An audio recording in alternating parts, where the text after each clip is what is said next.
edge of the atoll. And what you can see here is you've got open ocean meeting the coral and volcanic rock edge of the atoll. And it's okay to eat food from here, catch fish from here. If you can get some of the pelagic fish that are out in the open ocean. But as you can see, it's very rocky and very dangerous here. You could very easily be swept, out to sea. But if you were out at sea and you had to come back into this atoll, this would be a bone-breaking landing, to be sure. There's so much rock and coral here, you get torn to pieces. Luckily, these atolls have passageways that lead without obstruction into the atoll. But when you get into the atoll is where you have to worry about ciguatera poisoning. It's a poison from fish that eat other fish that are living off of coral organisms. And it actually builds up. So if you eat a fish, a large reef predator, and is more likely to be ciguatoxic than some of the smaller ones. But the more you eat, the more you accumulate as well. So it's very dangerous. You have to be very careful and be really sure about what you're eating. Some places, certain fish are safe, and then in others, they're not safe. I know there was a boat that we know of that ate a red snapper, and the whole crew got ciguatera poisoning, and now they can not eat fish ever again, pretty much, because it'll just keep adding and adding to the levels of ciguatera in their system. So it may be tempting to go to the reefs for food, but if you're in an atoll like this, it may be very dangerous. So you may have to look for food further inland. Other risks with the reef is you've got stingrays, you've got sharks, sea urchins, you've also got cone shells, all of which can be deadly if stepped on or attacked by any of those animals. So you want to be careful on the reefs. One tactic, if you're moving through shallow water, to get any stonefish or stingrays out of your way, is shuffle your feet. That will scare away any kind of fish, but it also runs the risk of scaring away the same fish you're trying to catch. Flounder is a popular fish to catch in the shallows, but you really pays to have good local knowledge of where you're going. The local knowledge is priceless in places like this.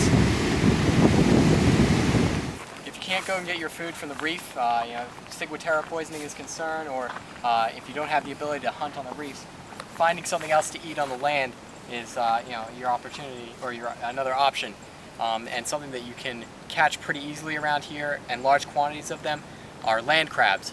And they usually have one big claw and then one smaller claw. And it's areas like this where it's pretty open, and you can often see their holes in the ground, so you know that they're living around here. And they're, like I said, they're pretty easy to grab. They're not too aggressive. All you have to do is push them down on the top of their head, pin them down, and then grab both of the claws. So we're going to see if I can find some. Usually you can find them around areas where there's some debris. Underneath this coconut palm here, a lot of these palms and bits of debris have fallen down, and they like to hide underneath that kind of stuff. So we're going to see if we can find one.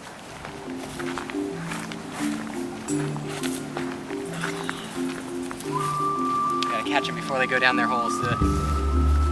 These ones are pretty anxious to get away. Sometimes you get lucky and one will get down into the hole, and there's already one in there. They'll get trapped right in the entrance.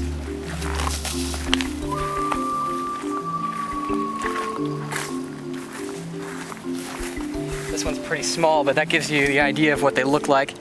Usually they have a much larger claw than this, and what you can do if you don't want to eat the whole thing, you can just break these claws off. What the locals will do is they'll actually capture a bunch of these, feed them a lot of coconut and fresh water, and that'll filter out a lot of the muck from what they're eating, and you'll be able to eat the stuff inside the body. But the legs and the claws are great to eat, especially these really big claws. So we're gonna let this guy go, maybe pick up some bigger ones.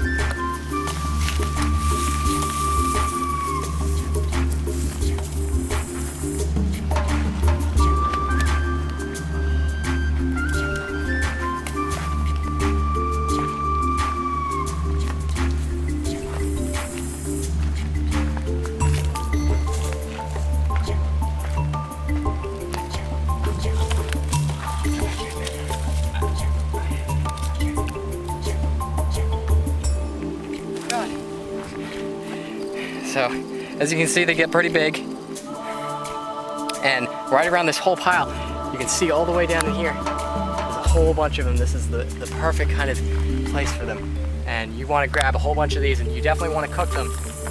When it comes to eating anything that scavenges, that's eating, dead stuff, or picking up lots of. Oh, there's a really big one in there.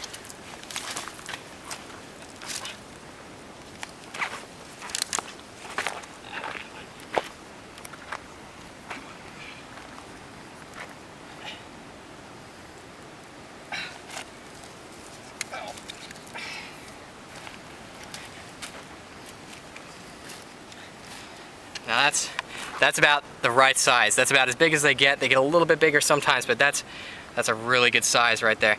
And as I was saying, you definitely want to cook these. You can probably just cook them straight on the on coals on a fire.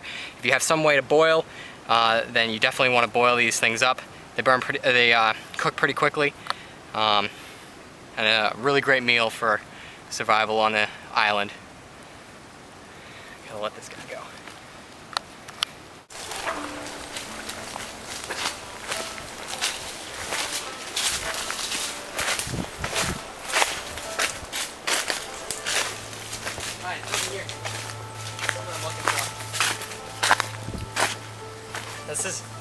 Coconut is such an amazing plant. You can eat it at every stage of its growth, even when it's very young. It actually has like a jelly inside that you can scoop out, and it's a delicacy in many places. It's very good to eat. But even when it's sprouted like this, you can still eat the inside. It's called heart of palm, and they actually sell it canned in stores and use it much like bamboo shoot. So what I'm going to do is I'm going to cut this. Hopefully it's not too old. Alright,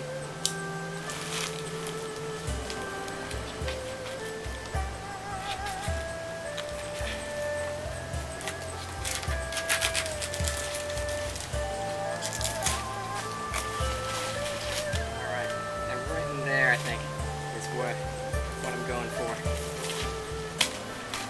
And what I'm going to do is I'm going to just peel out this outer layer.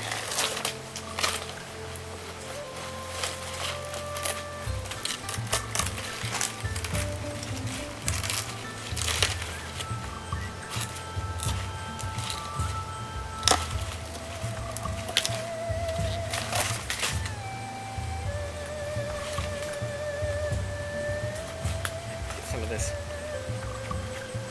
stuff off of it.